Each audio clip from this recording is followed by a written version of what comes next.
Welcome back to ఎంఎంజెడ్ abaca ఛానల్కి. So ఇది తెలుగు 3వ తరగతి నుండి మూడో తరగతి నుండి ఎందుకు చెప్తున్నానంటే, మనకు పీజీటీలో మీరు రాసిన వాళ్ళని అడగండి. టీజీటీలో 3వ తరగతి నుంచి వచ్చాయండి. ఆ బోర్డమ్మ అది 3వ తరగతి నుంచి వచ్చాయి. అండ్ సోషల్ 5వ తరగతి నుంచి వచ్చాయి. మన డిఎస్సిలో స్కూల్ అసిస్టెంట్ పర్యావరణ అదేంటి ఈవీఎస్ నుంచి 5వ తరగతి ఈవీఎస్ నుంచి వచ్చాయి. సో 3వ తరగతి నుండి పేపర్ 1 వాళ్ళైనా సరే, పేపర్ 2 వాళ్ళైనా సరే, ఆ 3వ తరగతి నుంచి సీరియస్గా చదువుతున్నారంటే ఖచ్చితంగా చదవచ్చు, చదవాలి కూడా. అది టెట్కా, డిఎస్సికా, అది టీఆర్టీకా, దేనికైనా సరే తప్పకుండా 3rd క్లాస్ నుంచి చదవవలసిందే. పీజీటీలో కూడా 3rd క్లాస్ నుంచి 5th క్లాస్ నుంచి తెలుగులో ఇచ్చాడండి.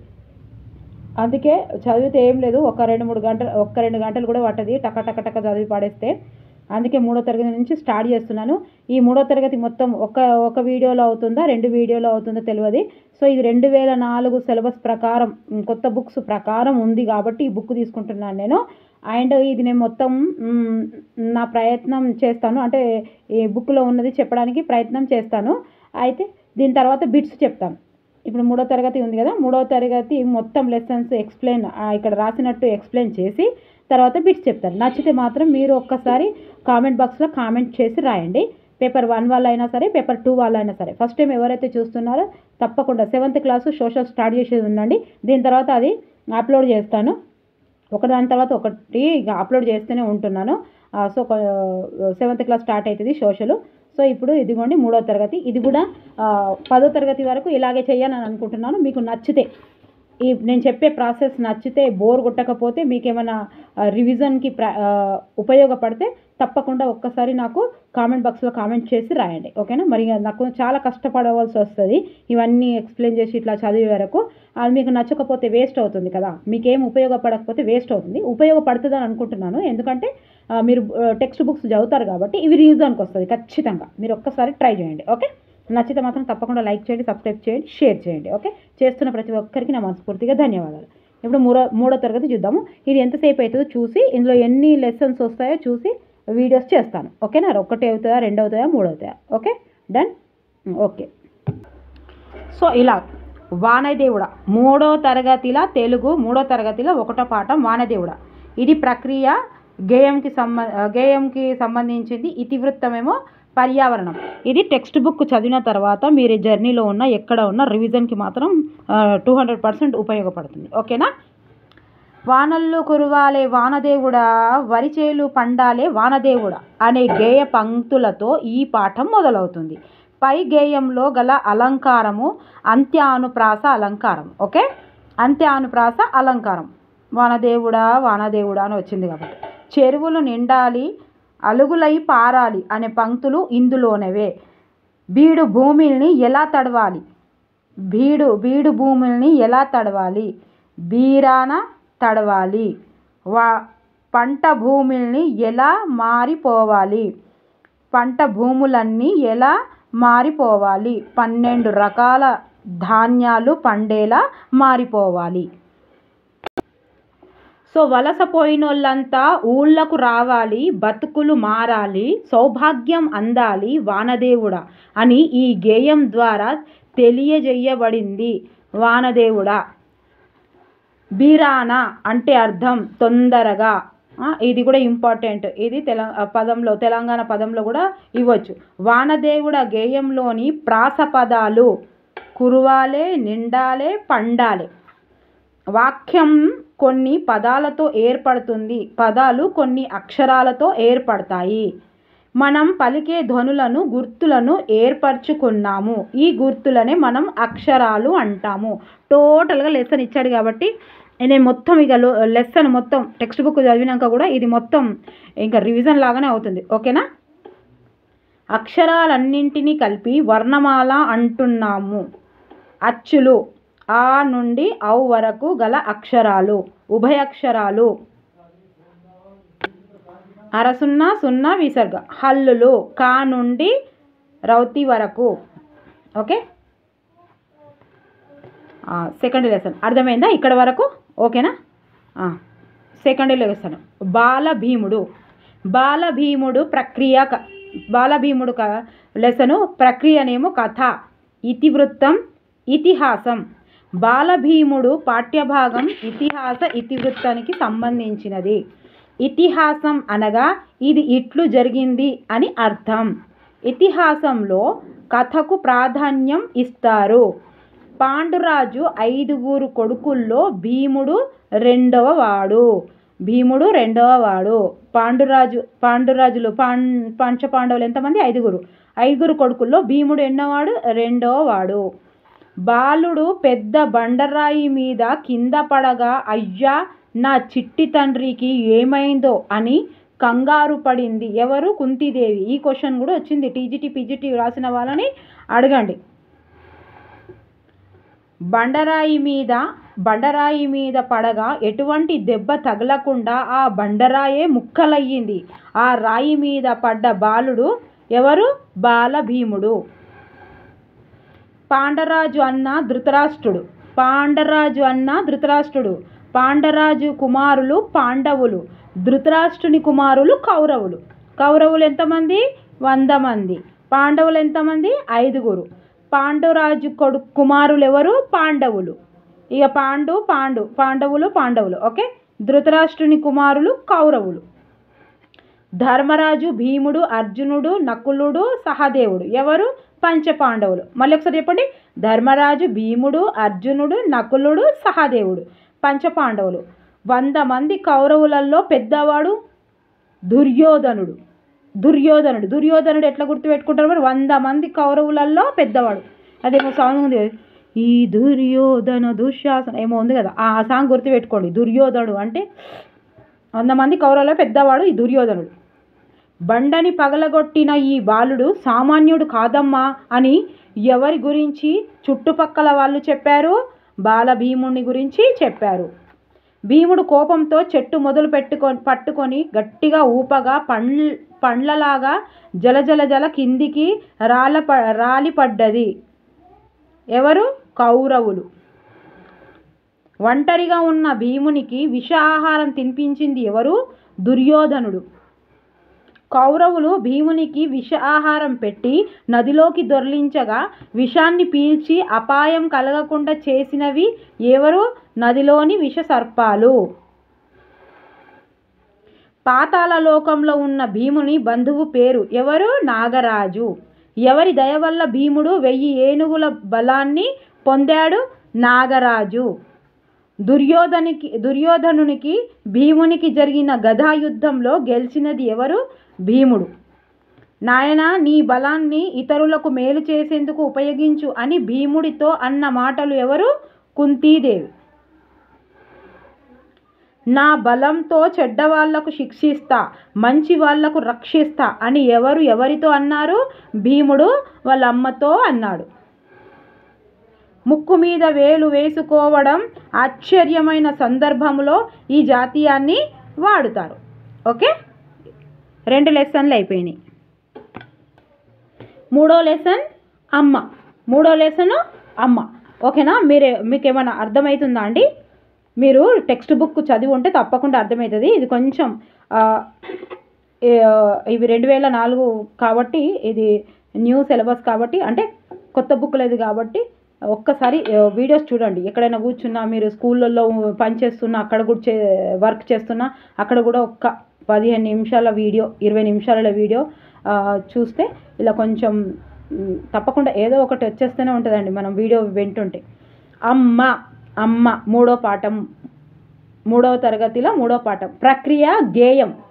అమ్మ అనేది గేయం, గుర్తుపెట్టుకోండి. ఈ గేయం ప్రక్రియలే గుర్తుకురావు. ఇది 2 మార్కులు వస్తాయి టెట్లో ఖచ్చితంగా, ఏదో ఒకటి. ఇతివృత్తం, సంస్కృతి, విలువలు. ఇతివృత్తము, సంస్కృతి, విలువలు. అమ్మ అంటే ఏంటిది? విలువ గురించి చెప్తుంటుంది కాబట్టి విలువ, సంస్కృతి. కొంచెం లాజిక్ కూడా ఆలోచించాలి అప్పుడప్పుడు. ఓకే. అందులో ఆప్షన్ని బట్టి. పాఠ్యభాగం అమ్మ. రచయిత వేముగంటి నరసింహాచార్యులు. మూలం బాల గేయాలు. అమ్మ పాఠ్యభాగం గేయ ప్రక్రియకు చెందింది. గేయం పాడుకోవడానికి వీలుగా ఉంటుంది. ఓకే. అమ్మ మనకు దైవమురా, అమ్మ ప్రేమ రూపమురా, అమ్మ వంటి దేవత ఈ అవనిలోన లేదురా అంటూ ఈ గేయం కొనసాగుతుంది. ఓకే. అమ్మ పిలుపుతో ఎంతో కమ్మదనం ఉంటుంది. అమ్మ పిలుపులో ఎంతో కమ్మదనం ఉంటుంది. అమ్మ పలికే మాటల్లో అమృతం చెందుతుంది. జోలపాట పాడి ఊయలలో ఊపి లాలిపాట పాడి నిద్రబుచ్చేది అమ్మ. ఇదిగోండి, ఇవి కూడా ఇచ్చిండు. ఇవి పీజీటీలో ఇచ్చిండు. జోలపాట పాడి, జోలపాట అంటే ఏంది, లాలిపాట అంటే ఏంటిదని ఇచ్చిండు. ఇక మీరు రాసిన ఎన్ని వచ్చినాయి చూసిరా, ఇప్పటికే 3 క్వశ్చన్స్ వచ్చినాయి. నేను అప్పుడు కూడా వీడియో చేశాను కాబట్టి గుర్తుంది నాకు. జోలపాట ఇది ఎప్పుడు, లాలిపాట. మీరు కామెంట్ బాక్స్లో కామెంట్ చేసి రాయండి. జోలపాట ఎప్పుడు పాడతారు, లాలిపాట ఎప్పుడు పాడతారు? లాలీ లాలీ లాలీ లాలీ ఇది ఎప్పుడు పాడతారు? జో జో జో జో ఇది ఎప్పుడు పాడతారు? ఇది చెప్పండి మీరు, ఓకేనా? నవ్వొద్దిగా, మేడం సోది చెప్తుందని. మీకు నచ్చితేనే ఇంకా తక్కిన వీడియోస్ ఇలా చేస్తాను 10th వరకు.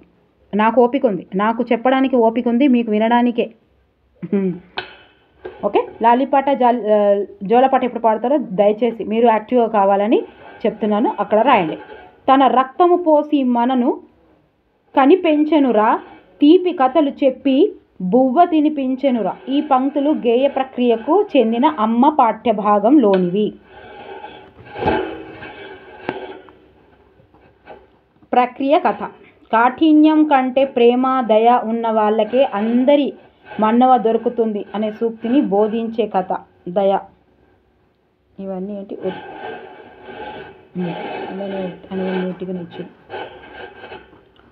క క గ చ జ ట డ త ద ప బ వంటి అక్షరాలు తేలికగా పలుకుతాము.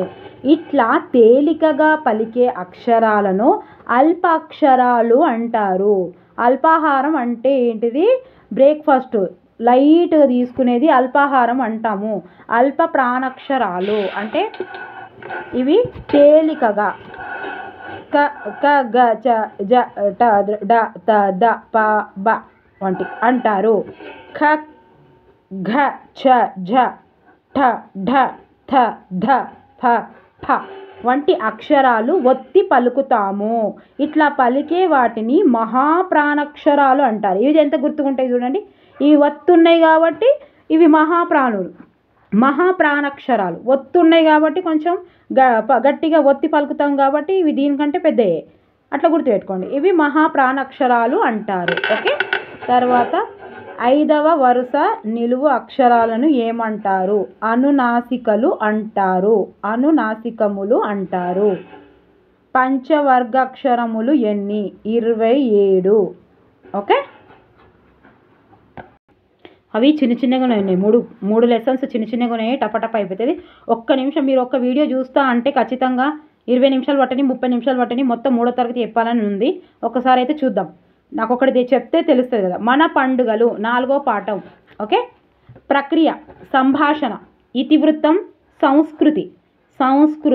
ఇతివృత్తం దేంది? పండుగలు అంటేనే సంస్కృతి, సాంప్రదాయాలు, సంస్కృతి. కాబట్టి ఒక్కసారి మీరు ఈ ఇతివృత్తం అనేది కొంచెం ఆలోచించాలి కూడా. మన పండుగలు మన పాఠ్యభాగంలో సంభాషించిన పాత్రలు టీచరు అండ్ పిల్లలు. ఓకే, టీచరు అండ్ పిల్లలు. పాత్రలు టీచరు కరుణ, రమణ, లలిత, స్వప్న, దివ్య, తిరుమల, రజ్య. ఓకే, ఉగాది చైత్రమాసంలో మొదటి తిథి పౌఢ్యమి రోజు జరుపుకునే పండుగ. షడ్రుచులతో పచ్చడిని చేసుకోవటం. పంచాంగ శ్రవణం ఈ పండుగ ప్రత్యేకతలు. దేని ప్రత్యేకతలు? ఉగాది చైత్రమాసంలో. ఇది ఎన్నిసార్లు వచ్చింది మనందరికీ తెలుసు. చైత్రమాసంలో మొదటి తిథి పాడ్యమి రోజు. చైత్రమాసంలో మొదటి తిథి పాడ్యమి. అక్కడ ఒక ఆప్షన్స్ ఇచ్చినప్పుడు కన్ఫ్యూజ్ అవుతాం. శ్రీరామనవమి అది ఎప్పుడు ఉంటుంది? ఉగాది తర్వాత 9 రోజులకు, అంటే చైత్రమాస శుద్ధ నవమి.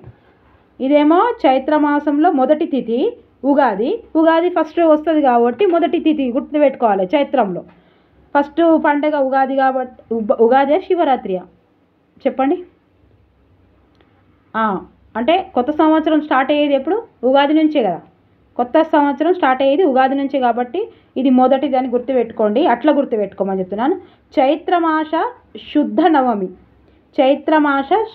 నవమి. నవమి అంటే 9 రోజుల తర్వాత వస్తుంది. ఓకే, రోజున జరుపుకునే పండుగ ఇది. శ్రీరాముని జన్మదినం ఈ రోజున సీతారాముల కళ్యాణం చేసే సాంప్రదాయం ఉన్నది. ఓకే, ఇంకొకటి దసరా, అశ్వాయుజ మాసం శుద్ధ దశమి, దసరా దశమి. ఓకే, ఇట్లా కూడా ఇస్తాడు, అశ్వాయుజ ఇది కరెక్ట్ ఇచ్చి ఇది మారుస్తాడు, ఎందుకంటే ఇక్కడ దశమి అని గుర్తుపెట్టుకుంటారని. అశ్వాయుజ మాసం శుద్ధ దశమి రోజున ఈ పండుగ జరుపుకుంటాము. రాముడు రావణుణ్ణి సంహరించింది ఈరోజే. మహాభారతంలో పాండవులు జమ్మి చెట్టు మీద ఆయుధాలు దాచి తీసింది ఈ రోజునే. అందుకే ఈ రోజున విజయదశమి అని పిలుస్తారు. దసరా నాడు పాలపిట్టను చూస్తాము, జమ్మి చెట్టును పూజ చేస్తాము. బతుకమ్మ పండుగ దసరా సమయంలో ఈ పండుగను జరుపుకుంటారు. దీనినే పూల పండుగ అని కూడా అంటారు. ఓకే, బొడ్డెమ్మ పండుగ. ఇగో బొడ్డెమ్మ ఆడపిల్లల పండుగ. ఇది మొన్న పీజీటీలో వచ్చింది. కన్నె పిల్లలు ఇక్కడ కన్ఫ్యూజ్గా ఇచ్చాడు. ఆడపిల్ల ఇంకేదో ఇచ్చాడు, రాసిన వాళ్ళు వచ్చి చెప్తే నేను అప్పుడే వీడియో చేశాను. కన్నె పిల్లలు బాలికలు తమ పెండ్లి ఘనంగా జరగాలని ఎంతో సంబురంగా జరుపుకుంటారు. ఈ పండుగ భాద్రపద బహుళ అమావాస్య ముందు ప్రారంభం అవుతుంది. 9 రోజులు ఆడి పాడి అమావాస్యకు ముందే బొడ్డెమ్మను నిమజ్జనం చేస్తారు. పుట్టమన్నుతో గద్దెను చేసి ముగ్గులు పెట్టి దానిలో వెంపలి చెట్టును పెడతారు. సో ఈ పండగ బంజారాల తీజ్ పండుగను పోలి ఉంటుంది. ఇది కూడా ఇవ్వచ్చు. ఈ పండుగ దేన్ని పోలి ఉంటుంది? ఇది కన్నె పిల్లలు జరుపుకునే పండుగ. ఇదిగోండి, ఇవన్నీ మనం తెలిస్తే క్వశ్చన్ ఎట్లా వచ్చినా రాయగలుగుతాం. ఇది కన్నె పిల్లల పండుగ. తాండాలోని ఆడపిల్లలు శిత్లా భవాని లంబాడి దేవతకి పూజ చేసిన తర్వాత ఈ పండుగ జరుపుతారు. అడవిలో దొరికే దుసేరు తీగలతో అల్లిన బుట్టల్లో తాండా నాయకుని చేత పుట్టమన్ను పోయించి వాటిలో నానబెట్టిన గోధుమలు చల్లుతారు. 9వ రోజున మొలకెత్తిన నారుని అన్నదమ్ములకి ఇచ్చి ఆశీర్వాదం తీసుకొని నృత్యాలు చేస్తూ వెళ్ళి ఆ బుట్టల్ని నిమజ్జనం చేస్తారు. సో రంజాన్ అనేది ఇక్కడ వచ్చింది, అయిపోయింది. తీజ్ పండుగ. ఓకే, తీజ్ పండుగ అయిపోయింది, బొడ్డెమ్మ పండుగ అయిపోయింది, తీజ్ పండుగ. ఇది కన్నె పిల్లలు జరుపుకునే పండుగ. ఓకే, బొడ్డెమ్మ ఆడపిల్లలు పండుగ. అర్థమైందా? బొడ్డెమ్మ పండుగనేమో బొడ్డెమ్మ ఆడపిల్లల పండుగ. అది కూడా కన్నె పిల్లలు బాలికలు అది కూడా ఇచ్చిండు, పెండ్లి ఘనంగా జరగాలని. ఇక్కడ కూడా తీజ్, ఇది కూడా కన్నె పిల్లల జరుపుకునే పండుగ. ఓకే, తర్వాత రంజాన్ అనేది ఇస్లాం క్యాలెండర్లో ఒక నెల పేరు. ఈ రంజాన్ నెలలోనే ముస్లింల పవిత్ర గ్రంథమైన ఖురాన్ ఆవిర్భవించింది. నెల చివరన ఈదుల్ ఫితర్. మీరు ఇది ఎట్లా గుర్తుపెట్టుకోవాలంటే, ఈదుల్ ఫితర్ అనేది రంజాను, ఈదుల్ జుహా అనేది బక్రీదు. ఇవి ఇస్తాడు. ఇది ఇచ్చిందంటే ఖచ్చితంగా బక్రీద్ కూడా ఇస్తాడు. మరి బక్రీద్ ఎట్లా పెట్టుకోవాలంటే, వాళ్ళు బక్రీద్లో ముస్లిమ్స్ మేకలను కట్ చేస్తారు కాబట్టి జుహా అంటారు దాన్ని. సో అది జుహా, ఇది ఈదుల్ ఫితర్, అది ఈదుల్ జుహా. రంజాన్ ఎంతో ఘనంగా జరుపుకుంటారు. సో క్రిస్మస్ డిసెంబర్ 25న ఈ పండుగను జరుపుకుంటారు. ఏస్తుక్రీస్తు జన్మించిన రోజైన క్రిస్మస్ పండుగను క్రైస్తవులంతా ఎంతో ఘనంగా జరుపుకుంటారు. క్రైస్తవులు ఈ పర్వదినాన ఇంటిని నక్షత్రాలతో అలంకరించుకుంటారు. సో దీపావళి. దసరా తర్వాత 20 రోజులకు అశ్వాయుజ బహుళ అమావాస్య రోజున జరుపుకునే పండుగ దీపావళి. సో నరకాసుర వధ సందర్భంగా పటాసులు కాలుస్తూ జరుపుకుంటారు.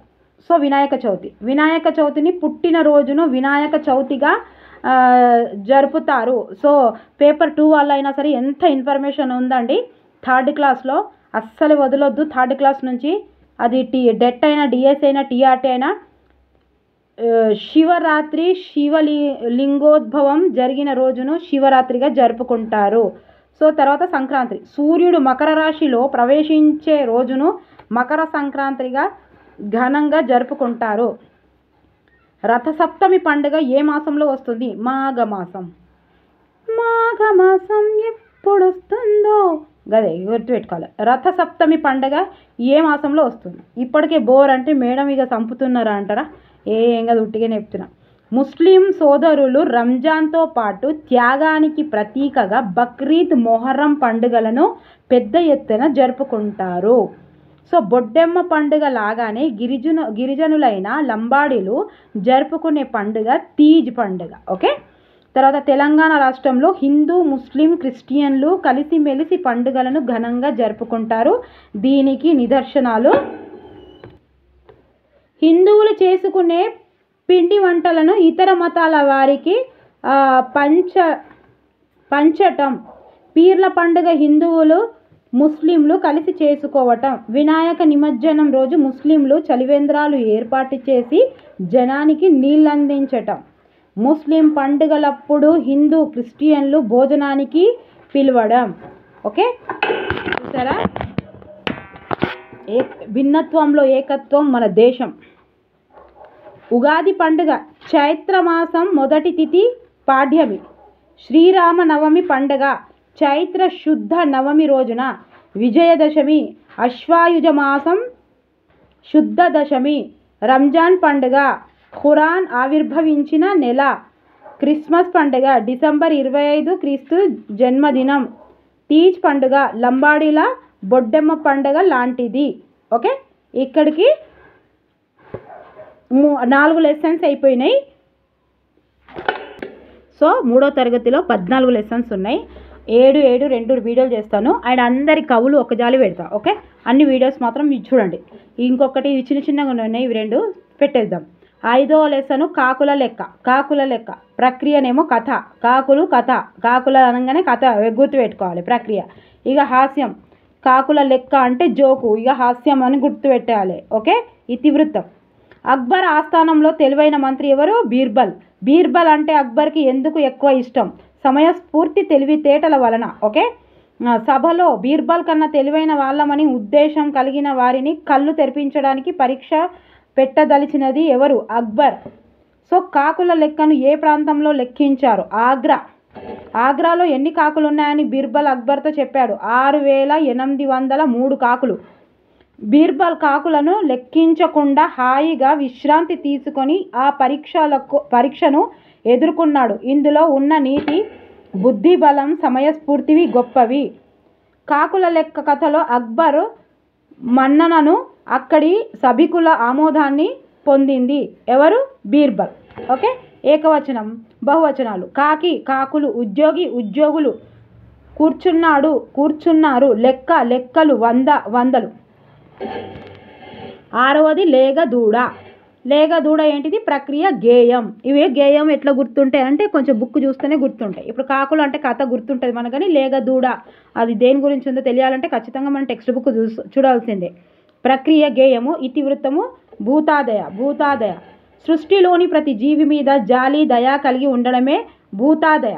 ఓకే, చిరునవ్వుతో నేను తల మీద దువ్వగానే నా చెయ్యి నాకింది, చెవులు నిక్కించింది. ఈ పంక్తులు లేగదూడ పాఠ్యంలోనివి. ముద్దిలొలికే లేగదూడ మెడకు మెడ కలుపగా మురిసిపోయి లోకెత్తి చెంగున ఎగిరి తుర్రుమని లేగదూడ ఎందుకు పరుగు తీసింది? మీసాల తాతయ్య కర్ర చప్పుడు విని పరుగు తీసింది. ఓకే, ఊసులాడే మూగ లేగదూడను పిలువ ఉరుకురికి వచ్చింది, దరిచేరి నిలిచింది. ఈ పంక్తులు లేగదూడ పాఠ్యంలోనివి. ఊసులు అనగా అర్థం మాటలు. ఓకే, ఒకే పదం మళ్ళీ మళ్ళీ తిరిగి వచ్చిన పదాలు. ఉరికి, ఎగిరి, విని,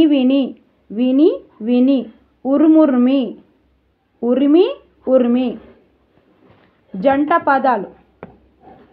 ఇగో ఇవి కూడా టెట్లో 22లో వచ్చిందట. అప్పుడప్పుడు శ్రద్ధ, అప్పు సప్పు, శ్రద్ధ భక్తులు, పరువు ప్రతిష్ట. సరదాల సయ్యాట, సరిగా పందెం ఆట, గేయంలో గల అలంకారం అంత్యానుప్రాస అలంకారము. ఈ ఒక్క వీడియో చూస్తే చాలు, మీకు ప్రతి ఒక్కటి సీక్వెన్స్లో మంచిగా వస్తాయండి. ఒక్కసారి చూడండి, ఓకేనా? చూసి నచ్చితేనే లైక్ చేయండి. 7వ పాఠాల వరకు చెప్తాను. ఒక్క 23 మినిట్స్ వీడియో అవుతుంది, మీరు ఒక్కసారి చూడండి. నీటి అందాలు ప్రక్రియ, వ్యాసం. నీటి అందాలు అంటే అందాలు అని ఉంది కాబట్టి ఇక్కడ ఏముంటుంది, అది మొత్తం వ్యాసం గురించి ఉంటుందని గుర్తుపెట్టుకోండి. వ్యాసం అంటే దర్శనీయ స్థలాలు. తెలంగాణ రాష్ట్రంలోని నీటి ప్రాజెక్టులు వాటి అందాలను తెలియజేస్తూ దర్శనీయ స్థలాలు ఇతివృత్తంగా కలిగిన పాఠం నీటి అందాలు. ఓకే, నీటి అందాలు చూడటం ఎవరికైనా ఆహ్లాదకరమే. లక్నవరం చెరువు, ఇది చాలా పెద్దగా ఉంది, లెసన్ చూద్దాం. లక్నవరం చెరువు ఎక్కడ కలదు? గోవిందరావుపేట మండలం, జయశంకర్ జిల్లా, ప్రస్తుతం ములుగు జిల్లా. టెక్స్ట్ బుక్ ప్రకారం ములుగు జిల్లా ఏర్పడక ముందు లక్నవరం చెరువు జయశంకర్ జిల్లాలోని ములుగు దగ్గరలో ఉంది. ప్రస్తుతం ములుగు జిల్లా. ఓకే, లక్నవరం చెరువు హైదరాబాదుకు 212 కిలోమీటర్ల, వరంగల్ పట్టణానికి 75 కిలోమీటర్ల దూరంలో ఉంది. కాకతీయ రాజులు త్రవ్వించిన చెరువు లక్నవరం. లక్నవరంని ఎవరు త్రవ్వించారు? కాకతీయులు. వర్షపు నీటిని నిల్వ ఉంచి చెరువుగా పేరు ఉంది. సో చెరువులో 13 ద్వీపాలు ఉన్నాయి. ఎన్ని ద్వీపాలు ఉన్నాయి? 13. 3 ద్వీపాలను కలుపుతూ తెలంగాణ ప్రభుత్వం రోప్వే ఏర్పాటు చేశారు. ఓకే, దీంతో పాటు చెరువులో ప్రయాణించడానికి బోటింగ్ సౌకర్యము ఉండడం వల్ల సందర్శకులతో కలకలలాడుతున్నది. కుంటాల జలపాతం ఆదిలాబాదు తెలంగాణ కాశ్మీరంగా పిలుస్తారు. ఆదిలాబాదును తెలంగాణ కాశ్మీరంగా పిలుస్తారు. సహజ సిద్ధమైన అడవులు, జలపాతాలు ఉండడం ప్రత్యేకత. రాష్ట్రంలోని ఎత్తైన జలపాతం కుంటాల జలపాతం. ఇంపార్టెంట్. ఓకే, నేను చాలాసార్లు చెప్తున్నాను, ఇంపార్టెంట్ అనేది ఏది ఉండదు, కానీ రిపీట్ అయిన క్వశ్చన్ని మళ్ళీ అలా చెప్పడం మనకు బాగా అలవాటు. అంటే వచ్చిన క్వశ్చన్స్ వస్తాయి కాబట్టి అది ఇంపార్టెంట్ అంటాం, కానీ ప్రతి క్వశ్చన్, ప్రతి లైను, ప్రతి సెంటెన్స్ ఇంపార్టెంటే కాంపిటేటివ్ ఎగ్జామ్స్కి. ఇది నిర్మల్ జిల్లాలో ఉత్తర సహ్యాద్రి కొండలలో కడెం నదిపై ఉన్నది. ఒక్కసారి 2 సార్లు వీడియో చూస్తే మైండ్లో పడిపోతుందండి. దీని ఎత్తు దాదాపు 145 అడుగులు, 45 మీటర్లు. ఓకే, శకుంతల దుష్యంతుల కథలో శకుంతల ఇక్కడే నివాసం ఉన్నట్టు చెబుతారు. అందుకే ఈ ప్రాంతాన్ని కుంతల అని పిలిచేవారు. క్రమంగా కుంటల అని మారింది. సో జలపాతం ప్రక్కనే గృహ, అందులో పురాతన శివలింగం కలవు. నాగార్జున సాగర్ ప్రాజెక్టు ఏ జిల్లాలో ఏ నదిపై కలదు? నల్గొండ జిల్లాలో కృష్ణా నదిపై ఉంది. ఓకే, నాగార్జున సాగర్ ఇది ఇప్పుడు మొత్తం మీకు రివిజన్ అయినట్టే ఉన్నాయి. నేను చెప్తుంటే కూడా ఒక్కొక్క క్వశ్చన్ ఆన్సర్ ఇచ్చినట్టు ఉంది కదా. సో మళ్ళీ దీనికి బిట్స్ కూడా ఉన్నాయి, నేను బిట్స్ కూడా చెప్తాను. ఓకే, మళ్ళీ కవులు స్పెషల్గా ఉన్నాయి. కవుల గురించి కూడా 3వ తరగతి కవుల మొత్తం గురించి ఒక వీడియో చేస్తాను. తప్పకుండా మీరు మాత్రం ప్లీజ్ ఫాలో కండి. నేను ఇట్లా కష్టపడుతున్న దానికి మీరు నాకు సపోర్ట్ చేస్తే, మీరు నాకు లైక్ చేస్తే, సబ్స్క్రైబ్ చేస్తే నా మనసు చాలా హ్యాపీగా ఉంటుంది. ఇంకా నేను రాత్రంతా మొత్తం కూర్చొని చేయాలని అనిపిస్తుంది, అంతే కదా. మనం చేసిన దానికి కొంచెమైనా ఉపయోగపడుతుంది అనుకున్నప్పుడు మీరు లైక్ చేస్తారు. మీరు లైక్ చేస్తున్నారంటే నేను కష్టపడతాను, అంతే కదా.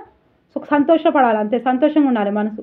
నాగార్జున సాగర్ ఆనకట్టను 1955లో శంకుస్థాపన చేసింది ఎవరు? భారత తొలి ప్రధాని నెహ్రూ గారు. ఓకే, నాగార్జున సాగర్ భారతదేశంలో 2వ అతిపెద్ద బహుళార్థ సాధక ప్రాజెక్టు. మొదటి బాంక్రా నంగల్. సాగునీరుతో పాటు విద్యుత్ ఉత్పత్తి రోజుకి 810 మెగావాట్లు. ప్రపంచంలోని అతిపెద్దదైన రాతి కట్టడం నాగార్జున కొండ అనుపు అనే ప్రదేశము. చారిత్రక సత్యాలు. సో నాగార్జున సాగర్లో క్రీస్తు శకము 1-3 శతాబ్దాల కాలం నాటి బౌద్ధ శిల్పాలు దొరికినవి. ఆచార్య నాగార్జునుడు విశ్వవిద్యాలయం నిర్మించిన ప్రాంతము అనుపు. ఓకే, ఇక్ష్వాక రాజులు ఈ ప్రాంతాన్ని విజయపూరి అని పిలుస్తారు. ఇగో అంశం, లక్నవరం ఉన్న ప్రాంతం ములుగు ప్రాంతం, జిల్లా ములుగు జిల్లా, గొప్పతనం పర్యాటక కేంద్రం, వాన నీళ్లు నిల్వ ఉంచి చెరువు. మనం ఇక్కడ ఏమో చదువుకున్నాం కదా అప్పుడు. ఏమంటారు దీన్ని? ఒక విషయం, పర్యాటక కేంద్రం, వాన నీళ్లు నిల్వ ఉంచి చెరువు. దీన్ని ఒక చిన్న 2 అక్షరాలది విన్నాం, ఏంటిదో చెప్పండి మీరు. రోపేనా, ఏమంటారు దాన్ని? మీరే చెప్పాలి. కుంటాల. ఇంతకుముందు రాసిన వాళ్ళైతే అందరు చెప్తారు, ఇప్పుడు ఫస్ట్ రాసిన వాళ్ళైతే టెక్స్ట్ బుక్ తప్పకుండా చదవాలి. కుంటాల కడెం నదిపై నిర్మల్. ఓకే, రాష్ట్రంలో గల ఎత్తైన జలపాతం. నాగార్జున సాగర్ కృష్ణానదిపై నల్గొండ. రెండవ అతిపెద్ద బహుళార్థక సాధన ప్రాజెక్టు, ప్రపంచంలోనే అతిపెద్ద రాతి కట్టడం. ఓకే, ఇగో 7 లెసన్స్ అయిపోయినాయి, 7వ తరగతులు. ఒక 25 నిమిషాలు పట్టిందండి. ఇక బోర్ అనిపిస్తే ప్లీజ్ మీ ఒక్క వీడియోకి మీరు ఎట్లా సపోర్ట్ చేస్తారో దాన్ని బట్టి నేను మొత్తం వీడియో అంటే 3rd క్లాస్ నుంచి 10th క్లాస్ వరకు చేసే ప్రయత్నం అయితే చేస్తాను. మీరు దయచేసి నాకు సలహాలు సూచనలు ఇస్తే నేను ఇంకా దాన్ని ఎలా, మీ సలహాలతో సూచనలతో దాన్ని ఇంకా ఎలా చేయాలనేది చెప్తాను. ఈ 3వ తరగతి మొత్తం కవులు అండ్ 3వ తరగతి మొత్తం బిట్స్ మాత్రం ఇంకో వీడియోలో చేస్తాను. ఇంకా ఎన్ని లెసన్స్ ఉన్నాయి, ఇంకా మతిమరుపు ఇంకా 8 అంటే 14 ఉన్నాయి. 7 చెప్పినా ఇంక 7 ఉంటాయి. ఓకే, ఇంకో 7 ఇంకో వీడియో, దీని తర్వాత వచ్చే వీడియోలో చేస్తాను. మీరు మాత్రం ఫాలో కండి. ఓకేనా, మీకు అస్సలు ఎక్కడ మిస్ కాకుండా ఎగ్జామ్ కంటే కాదు, ఈ 10 రోజుల్లోనే పూర్తి చేయాలని నేను ఒక టార్గెట్ పెట్టుకున్నాను. నేను కూడా ఒక లక్ష్యము, ఇక అదైతే పూర్తి చేయడానికి అయితే ప్రయత్నిస్తాను. Okay, thank you for watching. Bye, take care. మీరు మాత్రం కామెంట్స్ రాయడం, లైక్ చేయడం, సబ్స్క్రైబ్ చేయడం మర్చిపోవద్దు. ఓకే.